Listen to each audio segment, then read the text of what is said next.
e senhores jornalistas, caros colegas, muito bom dia a todos.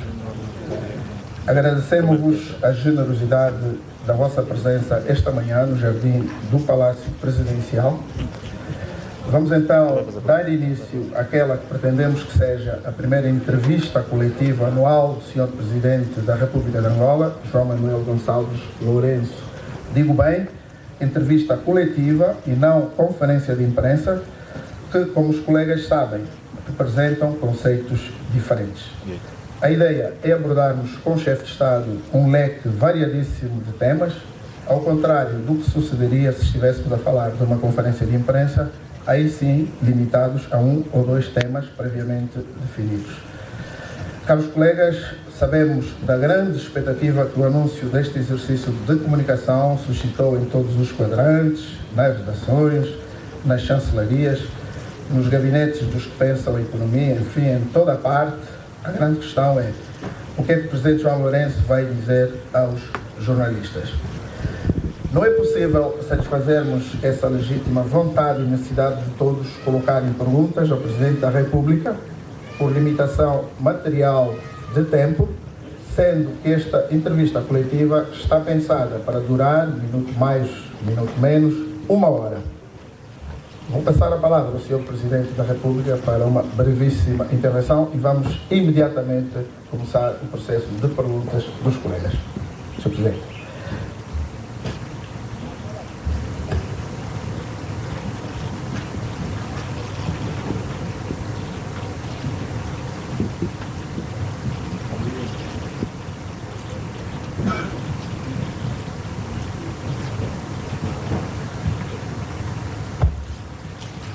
Muito bom dia, senhores jornalistas. Obrigado pela vossa presença aqui no Palácio Presidencial. Vou procurar fazer o meu melhor no sentido de ir ao encontro das expectativas criadas, porque, aliás, só assim terá valido a pena que alguns jornalistas tivessem feito o sacrifício de abandonar as suas redações e desembarcarem na cidade de Luanda. Portanto, mais uma vez, muito obrigado pela vossa presença e coloco-me desde já à vossa inteira disposição. Primeira questão colocada pela TV Zingo.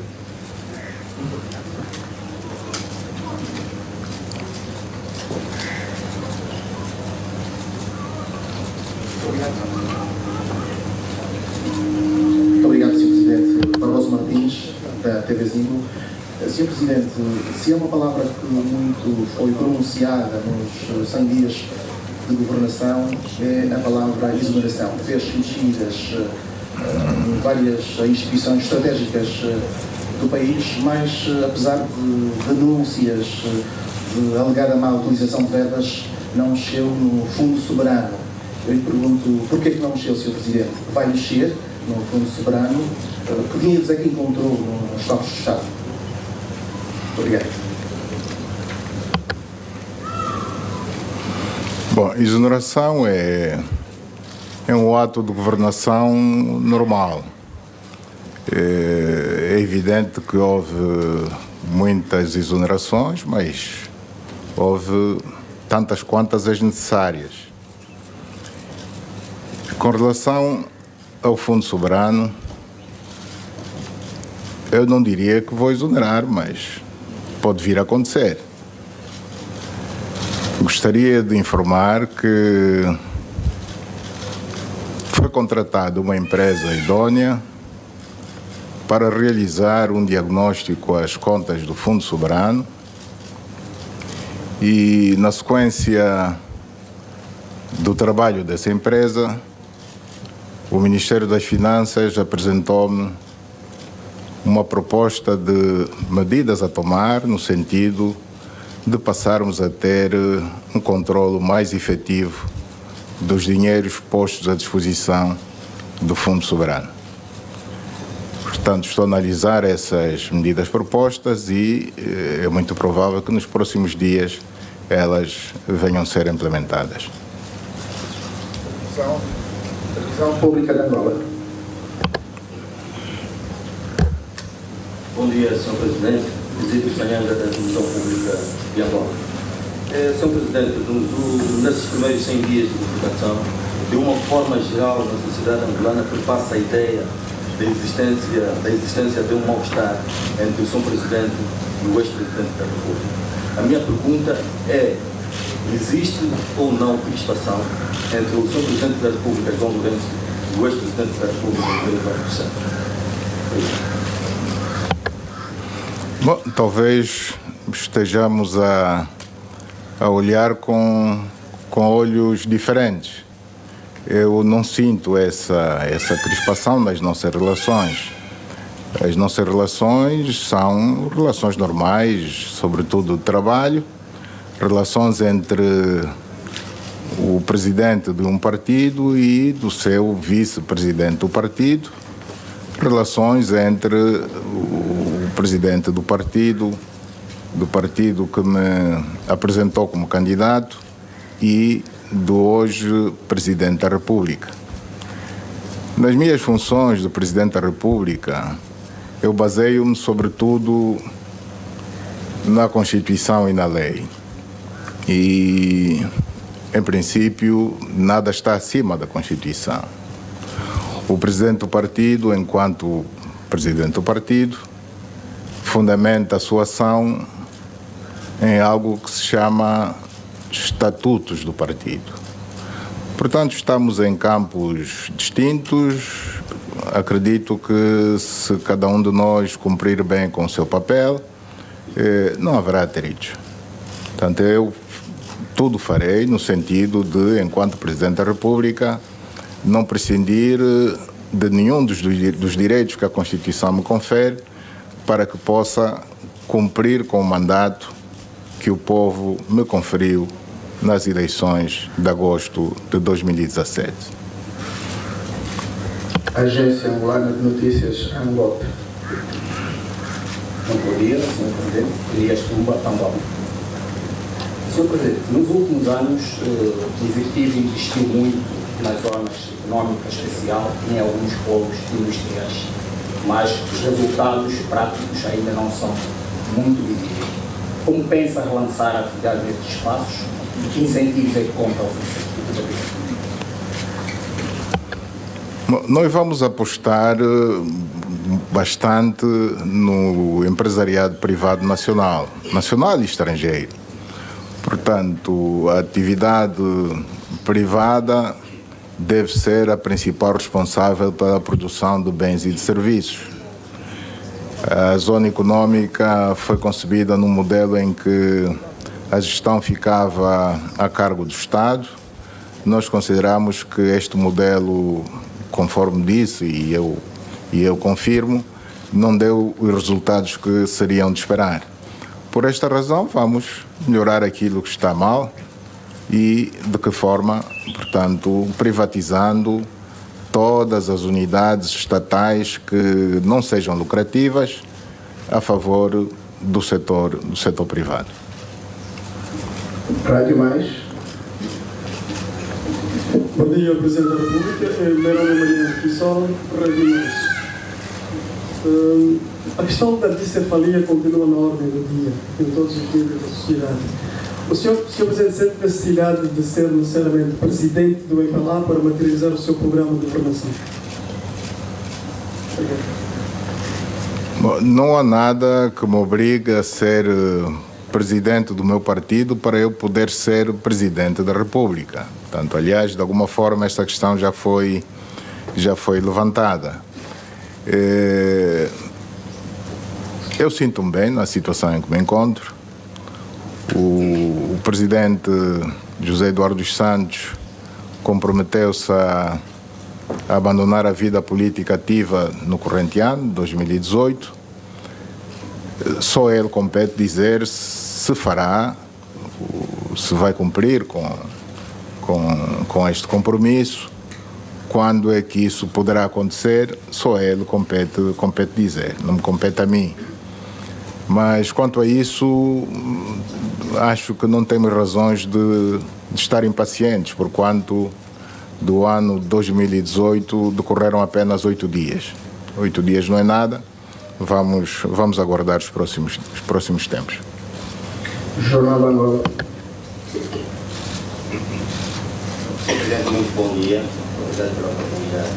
Sr. Presidente, o preço do petróleo, principal matéria-prima, principalmente a seja, tem estado ultimamente acima dos $60. Os especialistas estimam que até o final do ano possa se manter a $60. A minha pergunta é a seguinte: o que é que pensa fazer com esse diferencial? Vai manter a estratégia do governo anterior de candidato fundo soberano? Bom, o excedente vai reforçar o Orçamento Geral do Estado. Portanto, há programas que não foram, programas e projetos que não foram hoje contemplados por escassez de recursos. Se vierem esses recursos a mais, com certeza que vamos introduzir esses mesmos programas e projetos a serem executados. Diário do País.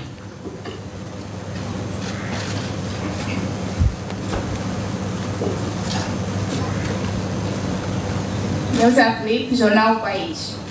Senhor Presidente, a sociedade tem elogiado a abertura que se nota na comunicação social e também o seu relacionamento com jornalistas, mas há um caso que ficou pendente há já alguns anos, que é a questão da extinção da Rádio Eclésia. Como é que o Sr. Presidente pensa em lidar com este problema? E os bispos da Rádio Eclésia já falaram sobre o assunto com o Sr. Presidente? Muito obrigada. Bom, de facto, este é um velho problema. É um velho problema, mas eu considero hoje como sendo um falso problema. É um falso problema porque nós defendemos a liberdade de expressão e a liberdade de imprensa e não fizemos apenas no período de campanha para a captação de votos do eleitorado, mas porque sinceramente entendemos que devemos não só defender, como promover essas duas liberdades, a liberdade de expressão e a liberdade de imprensa. É evidente que para que a Rádio Eclésia possa expandir o seu sinal pelo território nacional, não haja necessidade de nenhum pronunciamento do Presidente da República, mas devemos reconhecer que, por razões que não importa adiantar aqui, a Rádio Eclésia não conseguiu até aqui fazer essa mesma extensão do sinal. Nós consideramos que, desde que se respeita a lei, sobretudo a lei da radiodifusão, que creio ser a 4/17, a Rádio Eclésia pode perfeitamente expandir o seu sinal a todo o território nacional. Se tem os investimentos feitos para que assim possa acontecer, pode começar de imediato. Se não, que se prepare, que faça os investimentos necessários e na certeza de que da nossa parte nós não encontramos problema absolutamente nenhum em que a Rádio Eclésia estenda o seu sinal ao território nacional. A rádio está ligada a uma igreja que nós consideramos uma igreja séria, é uma igreja secular, é séria, e talvez com essa expansão do sinal a igreja nos possa ajudar a estancar de alguma forma a proliferação de seitas que surgiram nos últimos anos no nosso país, com práticas contrárias à nossa cultura, com práticas que atentam muitas vezes à própria vida humana. Portanto, no que depende de mim, a Rádio Eclésia tem as mãos livres, estenda o seu sinal ao território nacional. Rádio Nacional de Angola. Bom dia, Sr. Presidente. Sou Stanislau Garcia, Rádio Nacional de Angola. O Governo entende que o caso Manuel Vicente seja transferido para Angola, à luz até do que diz os acordos da CPLP. As autoridades judiciais portuguesas defendem o contrário. Vai manter essa posição, Sr. Presidente? E a que preço? Bom, a responsabilidade está do lado de Portugal, não está, como se costuma dizer, a bola não está do nosso lado, está do lado de Portugal. O processo está a decorrer em Portugal. Dizia e bem que existe um acordo judiciário no quadro da CPLP, da Comunidade dos Países de Língua Portuguesa, que permite que este e outros processos a decorrer em Portugal possam ser transferidos para a jurisdição de Angola. Esse pedido foi feito por Angola, mas Portugal, lamentavelmente, não satisfez o nosso pedido, e alegando que não confia na justiça angolana. Portanto, nós consideramos isso uma ofensa, não aceitamos este tipo de tratamento e, por esta razão, mantemos a nossa posição e vamos aguardar pacientemente o desfecho deste caso em Portugal. Não temos pressa. Sabemos que os processos na justiça levam algum tempo, temos paciência suficiente para aguardar esse mesmo tempo. Qualquer posição nova de Angola vai depender muito do desfecho deste caso. Portanto, não interessa adiantarmos absolutamente mais nada sobre o caso Manuel Vicente versus relações Angola-Portugal, enquanto não conhecermos o desfecho que Portugal der, a justiça portuguesa der ao caso Manuel Vicente. Nós não queremos, é preciso que fique bem claro que nós não estamos a pedir que ele seja absolvido. Nós não estamos a pedir que o processo seja arquivado. Nós não somos juízes. Não temos competência para dizer se o engenheiro Manuel Vicente cometeu ou não cometeu o crime de que é acusado. Portanto, isso que fique bem claro, a intenção não é livrar o engenheiro Manuel Vicente da acusação de que é feita. A intenção é que que o processo siga os seus trâmites, que pode chegar até a fase de julgamento, não tem que chegar necessariamente, mas pode chegar, mas que isso seja feito aqui pela justiça angolana, aqui em Angola. Revista Exame.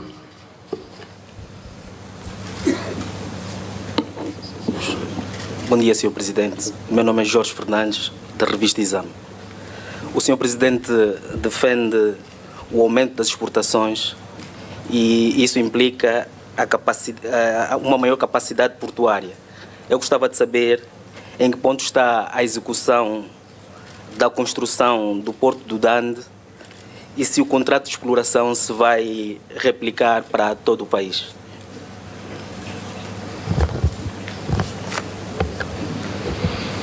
Bom, o Porto de Águas Profundas do Dande não iniciou ainda as suas obras.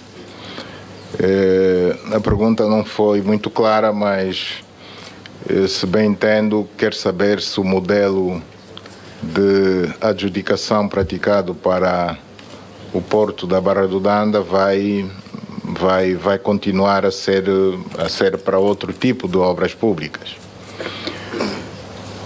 É evidente que não. É evidente que não, não só para outras obras públicas, mas mesmo para o caso concreto deste projeto do Porto da Barra do Dande. Vamos procurar rever todo o processo no sentido de, enquanto é tempo, e porque o projeto não começou ainda a ser executado, corrigirmos aquilo que nos parece ferir a transparência, na medida em que um projeto de tão grande dimensão quanto este, que envolve bilhões, com garantia soberana do Estado, não pode ser entregue de bandeja, como se diz, a um empresário sem submissão a um concurso público. Portanto, quer este projeto em concreto, quer outras obras públicas da dimensão do mesmo, terão um modelo de adjudicação bem diferente, ou seja, aberto, que vai permitir que quem estiver em condições, desde que concorra e vença, obviamente, poder, portanto, executar a obra. Rádio Despertar. Bom dia, Sr. Presidente. Meu nome é Joaquim Ribeiro e sou da Rádio Despertar. A minha questão é a seguinte: ao longo da campanha eleitoral, o Sr. Presidente falou muito da despartidarização das instituições públicas. A esta altura, algum setor da sociedade diz que não vê sinais disso mesmo, até porque tem estado a assistir a nomeações de governadores a primeiros secretários do MPLA. Quando é que vamos começar a assistir isso? Bom, eu primeiro gostaria de que me respondesse qual é o seu entendimento de despartidarização da sociedade. Da forma como coloca... Eu entendo que a despartidarização dos órgãos públicos é trabalhar com outros setores da sociedade civil, membros de partidos políticos e por aí além. Vimos apenas o Heitor, que está com um cargo num dos bancos, o Fernando Heitor, também já dissidente da UNITA, e não vemos nenhuma cara, quer da sociedade civil, quer de partidos na oposição no aparelho do Estado. Muito obrigado, Sr. Presidente. Bom, então quero-me dizer que a totalidade dos funcionários públicos em Angola são militantes do MPLA. É isso que quer dizer? Eu acho que não. Eu acho que não. Portanto, isto é um falso problema. É evidente que, não tendo havido nenhuma coligação, porque não havia razões para tal, o partido que venceu as eleições venceu de forma tão convincente que não tinha necessidade de fazer nenhuma coligação. Portanto, constituiu o governo com as pessoas, com os cidadãos angolanos que entendeu.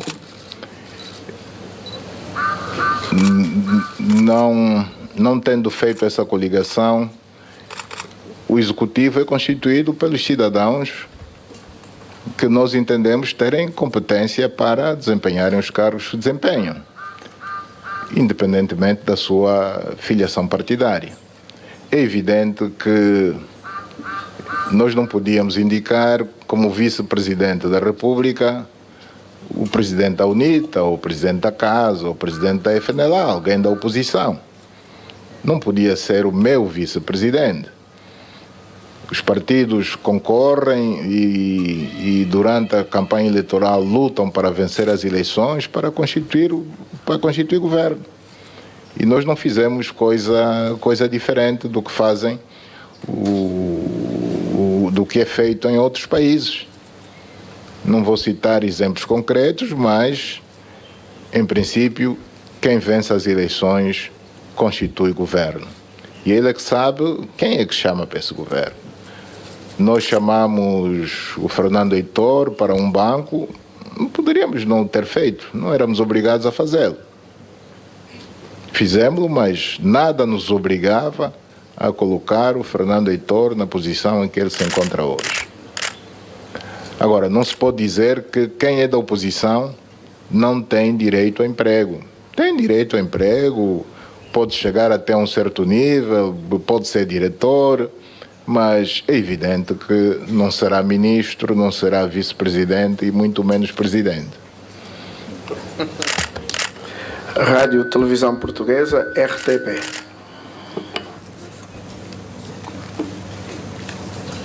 Bom dia, Sr. Presidente. José Levi, correspondente da RTP em Angola. Sr. Presidente, as relações entre Portugal e Angola têm sido significativamente afetadas por causa do caso que corre em Portugal contra várias pessoas, designadamente o ex-vice-presidente de Angola, o Dr. Manuel Vicente.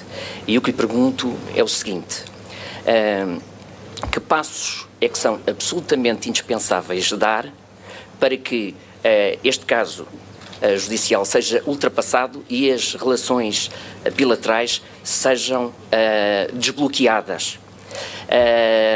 E, por outro lado, no caso do julgamento começar como está previsto agora em janeiro, que consequências imediatas é que podem daí decorrer para as relações já de si muito tensas entre Lisboa e Luanda?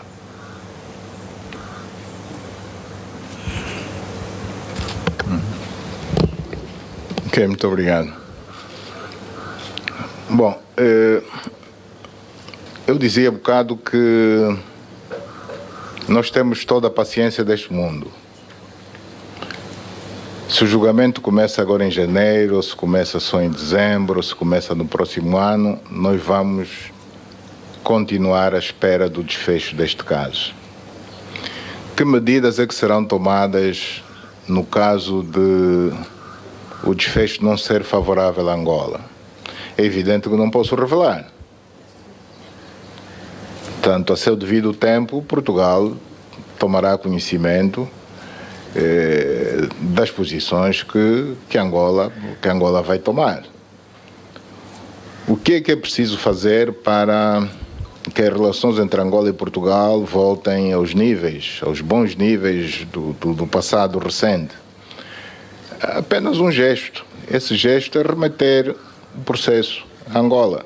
É satisfazer o pedido de Angola para que o processo seja remetido para que as autoridades judiciais angolanas tratem do caso. Repito, nós não estamos a pedir nem o arquivamento do processo, nem a absolvição do engenheiro Manuel Vicente. Estamos a pedir simplesmente que o processo seja remetido a Angola. Novo Jornal.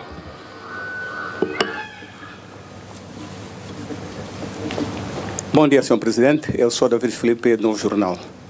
Sr. Presidente, eu queria saber se os membros do governo já declararam seus bens. E se não fizeram, que medidas serão tomadas? O Sr. Presidente já fez a declaração de bens?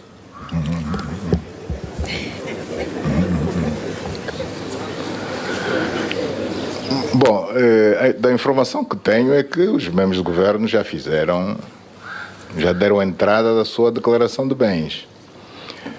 Só que, como também deve saber, a declaração de bens é entregue em envelope fechado, lacrado. Ninguém pode abrir o envelope, salvo por decisão de um tribunal. Se alguém se meter em problemas e for parar à justiça, aí a sociedade saberá que bens é que esse membro do governo declarou e quais são os que efetivamente ele detém. Voz da América.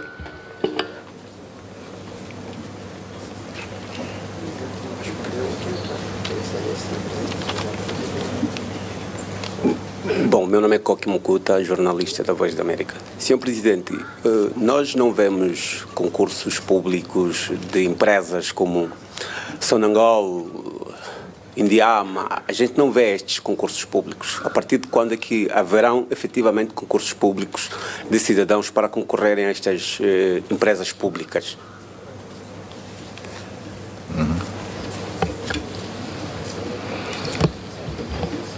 Bom, a função pública abre concursos. As empresas, em princípio, não abrem concursos, não são bem concursos.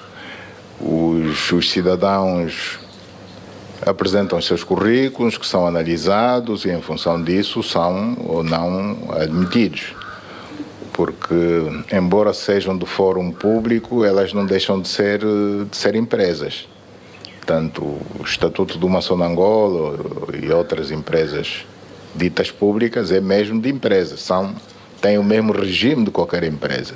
A única diferença são quem são os acionistas dessa empresa, se é o Estado ou se são particulares, se são privados. Semanário Expansão.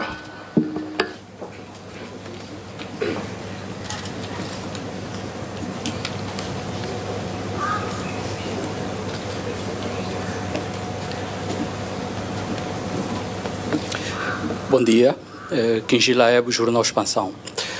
Senhor Presidente, no ano passado foi apresentado um programa intercalar do Governo e recentemente foi apresentado o plano de estabilização macroeconômica. Com esses dois programas, analisando profundamente os dois programas, nota-se medidas de austeridade. Com estes dois programas ainda é possível falar da diversificação da economia? Não só é possível, como é absolutamente necessário. A nossa salvação está aí. A austeridade não significa não diversificar a economia, antes pelo contrário. É precisamente a austeridade que nos obriga a diversificarmos a economia. Portanto, Angola não tem outra saída senão diversificar de facto a sua economia. Portanto, sobre isso já muito se falou, já correu muita tinta.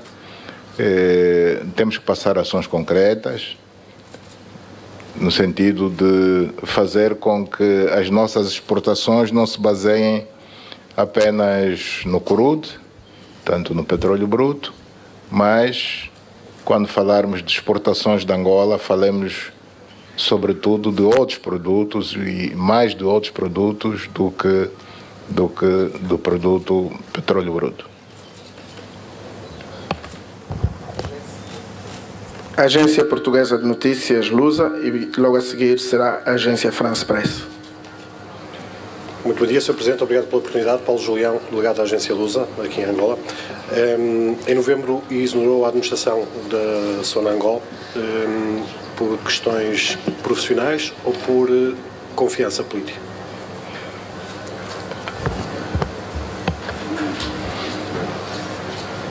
Por confiança política, o que é que isso quer dizer? A pessoa exonerada não era da oposição. Portanto, não estou a ver por que razão é que exoneraria por falta de confiança política. As exonerações, regra geral, não são justificadas. O nosso país está independente há 42 anos. Não me recordo nunca de nenhum presidente ter vindo a público justificar-se porque é que justificou A, B ou C. Nesse período foram exonerados, tanto em 42 anos, não sei se milhares, mas pelo menos centenas de membros do governo, de ministros. Por que é que eu tenho que me justificar pelo facto de ter exonerado o PCA de uma empresa pública? Portanto, isso eu não faço. Aliás, não é por mero acaso que, regra geral, quando as exonerações são feitas, a razão da exoneração a que vem a público, regra geral, é por conveniência de serviço, é exonerado fulano de tal. Então, se quer mesmo uma resposta, foi por conveniência de serviço.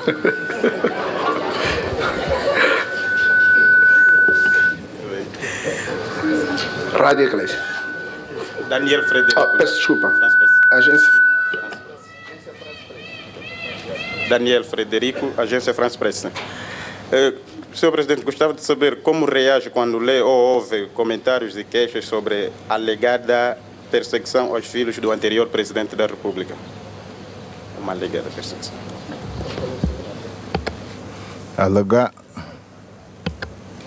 Alegada perseguição, é isso que disse? Sim, sim. Mas por quê? Apresente factos. por exemplo, decorre nas redes sociais, né, reações, por exemplo, da deputada Tizé dos Santos, né, que diz que não deveria ser a rescisão do contrato com a Semba Comunicação, neste caso, nesta última que terminou a 31 de dezembro. Muitos comentários também dos jornais privados dizem que falam em perseguição aos filhos do anterior presidente da República. Eu penso que isto é uma forma incorreta de se analisar o problema. Em primeiro lugar, eu não sou diretor da TPA. Quem rescindiu o contrato com a empresa que geria o Canal 2 e a TPA Internacional, quem rescindiu o contrato foi a TPA. Segundo, nós não perseguimos pessoas. Tanto quanto sabemos das razões da rescisão desse mesmo contrato, é que o contrato era bastante desfavorável ao Estado. O contrato foi assinado numa determinada conjuntura. Hoje a conjuntura é diferente. Constatou-se que os termos do contrato são bastante lesivos aos interesses do Estado. E se não for o Estado a defender os seus interesses, quem o fará? Tem que ser o Estado. Neste caso, a TPA, que é a empresa que neste domínio representa o Estado. Ela não fez outra coisa senão defender os seus interesses, ou seja, os interesses do Estado. O que nos foi orientado a fazer é corrigir o que está mal. Então nós vamos continuar nesta senda de procurar corrigir o que está mal. Portanto, este executivo está empenhado em procurar fazer esta correção sem olhar as pessoas que estão à frente deste ou daquele projeto. Se os contratos são prejudiciais ao Estado, dei há bocado o exemplo do Porto de Águas Profundas da Barra do Dande. Se é lesivo aos interesses do Estado, com certeza que o Estado tem que se defender e fazer algo para que o Estado tenha moral de exigir o mesmo, exigir boas práticas aos privados, aos cidadãos. Só o pode fazer se ele próprio for o primeiro a dar o bom exemplo. Portanto, não são pessoas que foram perseguidas, mas foram situações que comprovadamente são lesivas ao interesse público, ao interesse do Estado. Portanto, acreditamos que a grande maioria dos cidadãos apoiaram a medida que foi tomada pela TPA. Rádio Eclésia. Muito boa tarde, Walter Cristóvão, Rádio Eclésia. Seria injusto se não agradecesse aos pronunciamentos em relação à expansão do sinal, mas a minha questão prende-se com algo que tem a gênese em 2014, quando o então presidente José Eduardo dos Santos visitou o Estado do Vaticano, começou-se a falar de concordata. Há pouco ouvi o Sr. Presidente falar da importância social e não só da Igreja Católica, e é nesta vertente que eu pergunto, em que pé está ou qual é a situação entre a Santa Sé e o governo angolano na possibilidade da assinatura de uma concordata?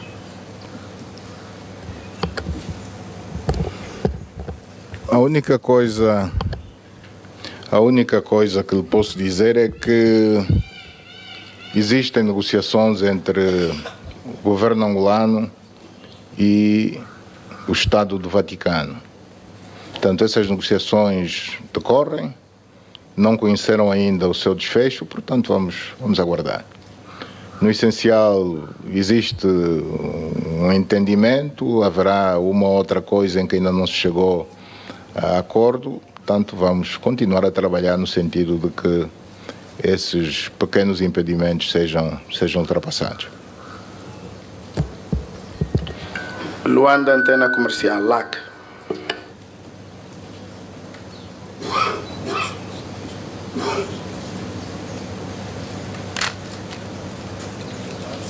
Bom dia, Sr. Presidente.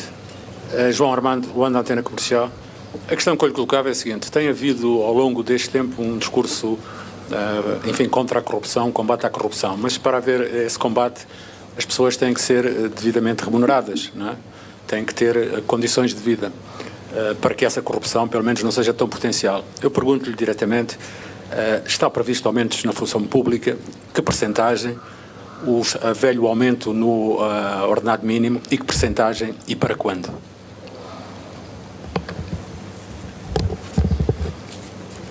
Eu estou plenamente de acordo que quando a economia estiver um pouco melhor, é justo que se mexa nos salários, no salário nacional. Não agora, evidentemente. Portanto, não seria muito aconselhável falar-se deste assunto agora, porque de facto a economia não está em condições de garantir melhores salários, quer a função pública, quer aos trabalhadores em geral. Mas este assunto não parece ter grande ligação com o fenómeno da corrupção, porque senão estaríamos a dizer que só os que têm maus salários é que estão sujeitos a ser corrompidos. Isso não é verdade. Há pessoas que ocupam funções de topo, que têm bons salários, boas regalias que o Estado lhe dá e mesmo assim deixam-se corromper. Portanto, o fenómeno de corrupção em Angola atingiu os níveis que atingiu por aquilo a que nós temos vindo a falar bastante nos últimos dias, a chamada impunidade.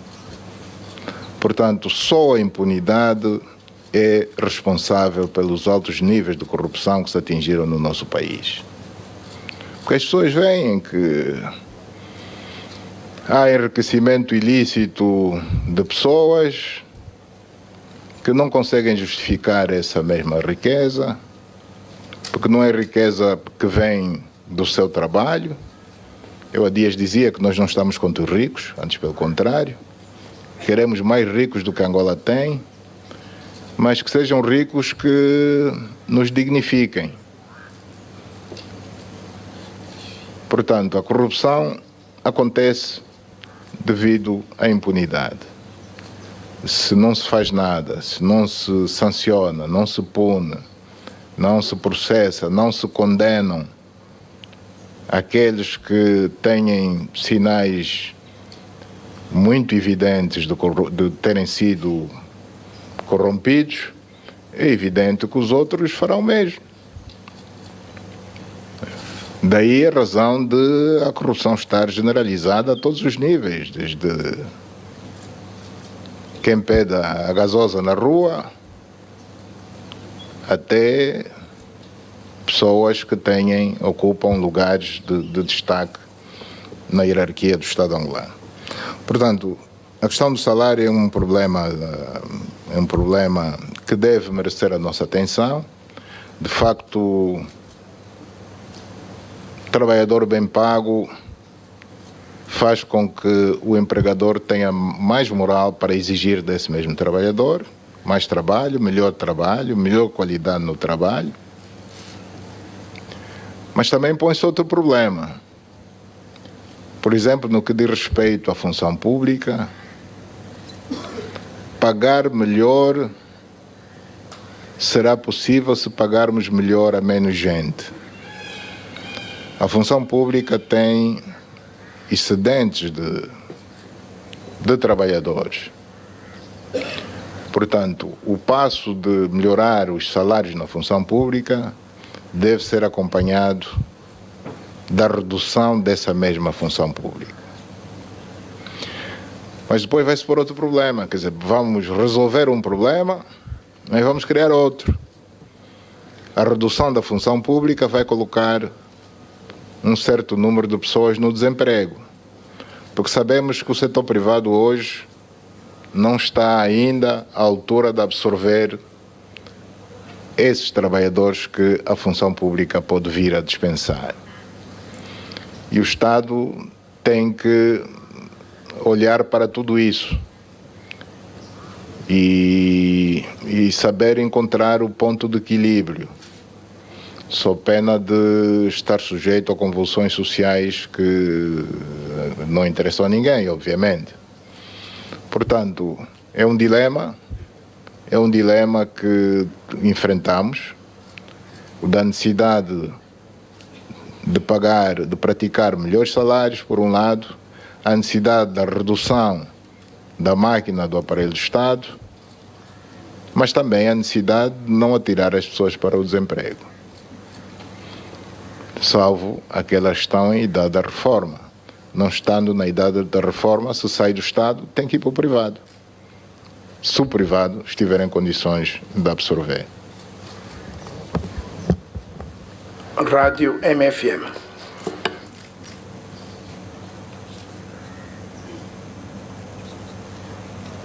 Obrigado, Sr. Presidente. João de Almeida, Rádio MFM. Sr. Presidente, certamente que tem noção da popularidade que tem no país. Basta ver os órgãos de imprensa, basta ver as redes sociais, o que significa que uma grande maioria dos angolanos gostam do senhor.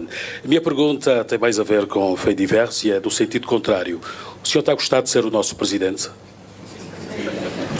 Obrigado.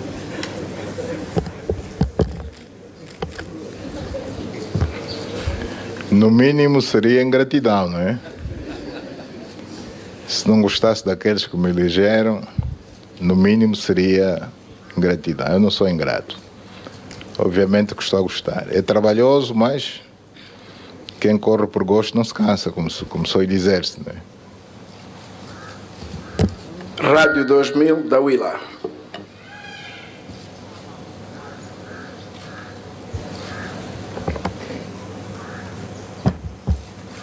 Muito boa tarde, Sr. Presidente, e obrigado pela oportunidade. E eu gostaria de pedir a benevolência do Sr. Presidente no sentido de me conceder pelo menos 2 perguntas. Fiz a viagem por terra da Willa ao Lubango, então eu gostaria que o Sr. Presidente fosse benevolente comigo, pelo menos me desse a oportunidade de fazer 2 perguntas. Sim, sim. Muito obrigado. Sr. Presidente, a Willa sabidamente é uma província que joga um papel muito importante naquela região, uma região nevrálgica para o desenvolvimento daquele corredor todo. E, infelizmente, a Willa tornou-se uma sombra de si mesmo. Nós vemos a forma como hoje muitas vozes dentro da sociedade willana acabam por reclamar e tentar vincar posições, e alguns grupos chegaram a escrever para o Sr. Presidente da República no sentido de se resolver a situação da Willa. O Lubango deixou de ser a Suíça de Angola. O Lubango hoje está completamente maltratado, esburacado, quer dizer, as pessoas pegam no património público e volta e meia alteram e não consultam ninguém. Eu gostaria de saber se o Sr. Presidente tem ouvido o clamor do povo da Willa e que medidas pode vir a tomar em função do que realmente se assiste na cidade capital. E eu acabei de forma inadvertida a ser o porta-voz dessa situação e provavelmente com alguns danos e repercussões. E também a outra pergunta é no sentido de o Sr. Presidente olhar para as rádios que há 25 anos surgiram como as primeiras rádios com pendor mais aberto em termos informativos, é o caso da Rádio 2000, a LAC, a Rádio Morena Comercial em Bengala e a RC em Cabinda. Porque nós estamos a ganhar 25 mil kwanzas como salários, Sr. Presidente. E é incrível. Eu vim por meios próprios e é muito doloroso saber que acabamos por não conseguir exatamente ter que as nossas responsabilidades familiares são muito beliscadas em função disso.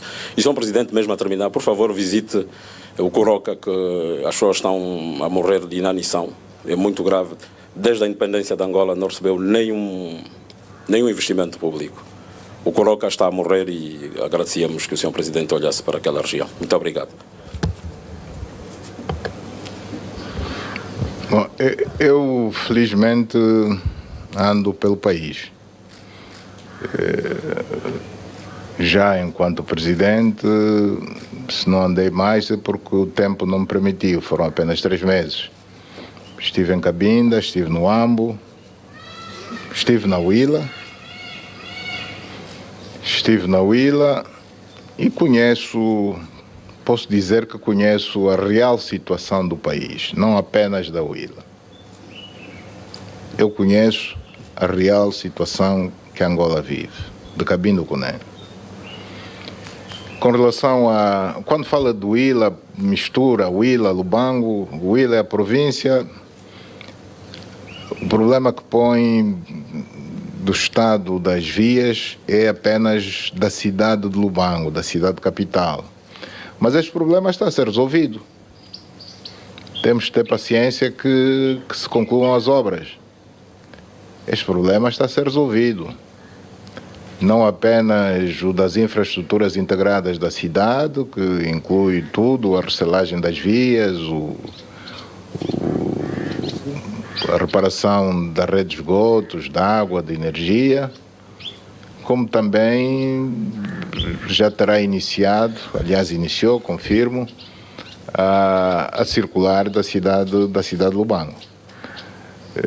Se o ritmo é lento, estão no direito de reclamar. Vamos ver se imprimimos outra velocidade, mas a Huila não está esquecida.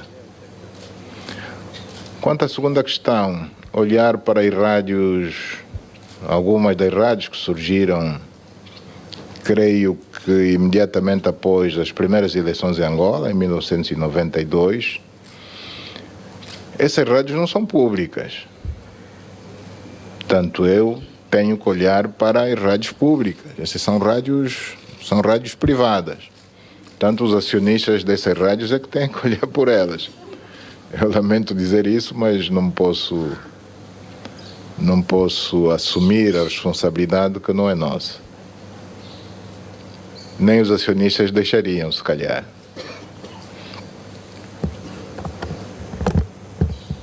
Palanca TV.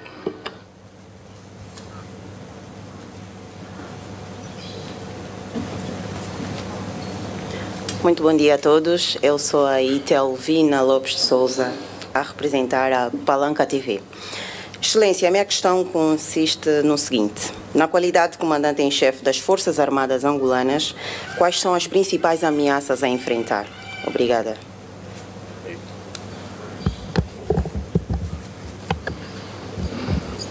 Felizmente, o regime do apartheid caiu há bastante tempo. Era a principal ameaça não só para Angola, mas de uma forma geral para o continente, e com destaque aqui para a região da África Austral. Tanto o apartheid foi enterrado bem lá profundo, não vai levantar nunca mais. Angola tem orgulho de ter contribuído para isso, para o fim do apartheid. Outras ameaças, eu considero que a principal ameaça ainda é o terrorismo internacional. Falando assim muito vagamente. Portanto, o terrorismo é uma ameaça real com relação ao qual todos os Estados devem estar permanentemente atentos. Portanto, Angola não é nenhuma exceção. Estamos atentos à eventualidade de o terrorismo querer estender os seus tentáculos para o nosso país. A revista francesa Pan-Africaine.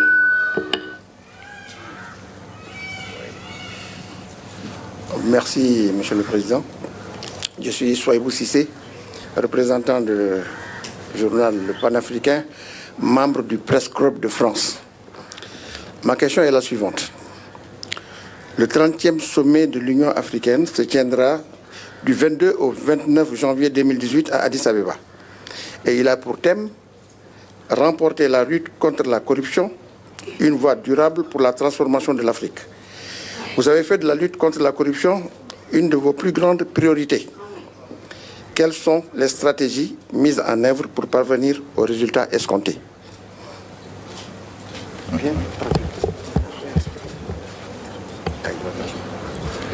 Bom, a estratégia para garantir o êxito nesta luta contra a corrupção,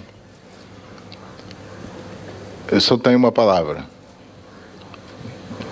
E essa palavra é coragem, duas, coragem e determinação.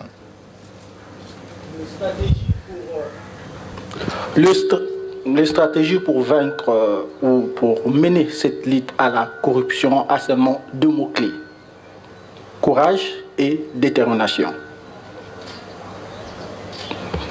E vamos buscar forças no sentido de não nos faltar essa coragem e essa determinação. On va faire tout notre mieux pour faire que cette courage et cette détermination nous soient vraiment unis. On ne peut pas manquer à ces 2 mots-là.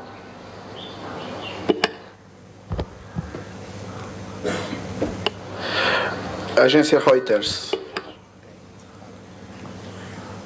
Okay. Muito obrigado, bom dia, Sr. Presidente, e muito obrigado por este nível de abertura. E oxalá que esse tipo de iniciativas não seja apenas para um ano, uma vez ao ano, que tenhamos mais. Eu sei que com o Sr. Presidente será possível. Muito obrigado. 12 eventos que vão marcar este ano o país. A primeira questão tem a ver com o anúncio que o governo fez através do Ministro das Finanças de que Angola, em 2018, irá renegociar a dívida que tem. A dívida que tem, incluindo a dívida externa. E o outro grande evento é o 27 de maio de 2018. O que é que vai ser diferente nos termos da dívida que se quer para negociar no interesse do Estado angolano, e o que é que será diferente, Sr. Presidente, na celebração este ano do 27 de maio de 2018? Obrigado.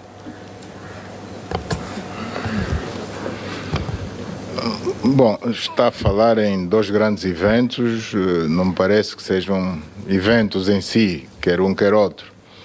Portanto, a negociação da dívida, isto é um processo praticamente permanente, que todos os governos fazem, no sentido de encontrar melhores condições para honrar com os seus compromissos perante os credores, para não fugir das suas responsabilidades.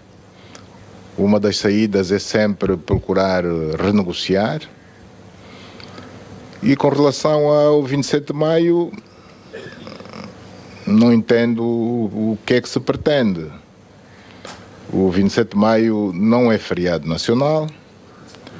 Em princípio, nós preocupámos-nos em organizar as festividades dos feriados nacionais aprovados pela Assembleia Nacional.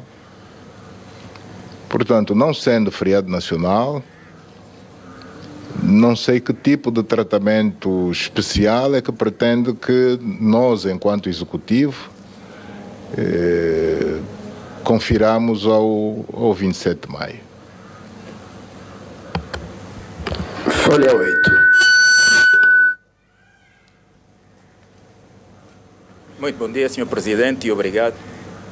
Naturalmente, nós pensávamos que não seria possível, mas estamos aqui até porque elencamos uma série de questões que talvez deixemos depois ao secretário Luís Fernandes para, no seu tempo, o Presidente responder. O senhor tem dito que a justiça é um pilar fundamental no Estado de Direito. 2 questões básicas.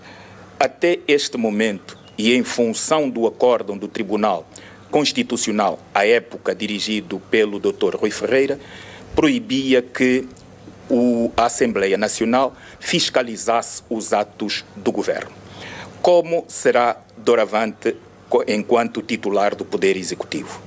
Depois, o Tribunal Supremo, como a própria denominação indica, é o tribunal que, em ordem de procedência protocolar, deveria estar em terceiro como órgão de soberania e não um tribunal especial como o Tribunal Constitucional.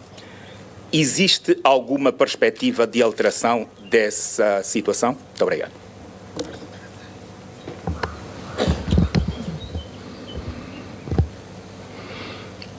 O executivo que eu dirijo não teme a fiscalização pelos deputados da Assembleia Nacional. A fiscalização é salutar, quer essa a fazer pelos deputados da Assembleia Nacional, quer, digamos, a fiscalização mais geral feita pela sociedade. Porque, afinal de contas, nós, querendo ou não querendo, os nossos atos são fiscalizados, são acompanhados e fiscalizados pela sociedade, pelos eleitores que nos colocaram neste lugar. E vamos ter que prestar contas a eles daqui a 5 anos, sensivelmente. Portanto, não há como fugir à fiscalização. Não é uma questão de querer ou não querer. Nós aceitamos a fiscalização a ser feita nos moldes em que a Constituição e a lei estabelece. Há uma interpretação à Constituição feita pelo Tribunal Constitucional. Os acordos do Tribunal Constitucional são de aceitação por todos, portanto, devem ser respeitados, mas apenas para dizer que nos moldes previstos, quer na Constituição, quer na lei, que permitem pelo menos a fiscalização no quadro da avaliação e aprovação da Conta Geral do Estado pela Assembleia Nacional, nós, executivos, estamos 100% abertos a que isso seja feito. Aliás, eu venho da Assembleia Nacional, antes de passar pelo Ministério da Defesa, fui deputado e, como tal, às vezes ainda me sinto deputado. Portanto, se os deputados querem fiscalizar a nossa ação, a ação do Executivo, essa é bem-vinda. Quanto à hierarquia dos tribunais, os tribunais são um poder, portanto, eles constituem um poder que é próprio. E, portanto, deixemos que esta discussão seja feita primeiro a seu nível, dos órgãos de justiça, antes que chegue à minha mesa. Portanto, que os próprios órgãos, que os tribunais superiores cheguem a um entendimento antes de qualquer proposta chegar à minha mesa e eu aí sim poder me pronunciar a respeito. Sr. Presidente, muito obrigado pela sua disponibilidade. Caros colegas, terminamos aqui a nossa primeira entrevista. Muito obrigado. Bem, chega assim então ao fim esta entrevista coletiva dada aos jornalistas nacionais e estrangeiros.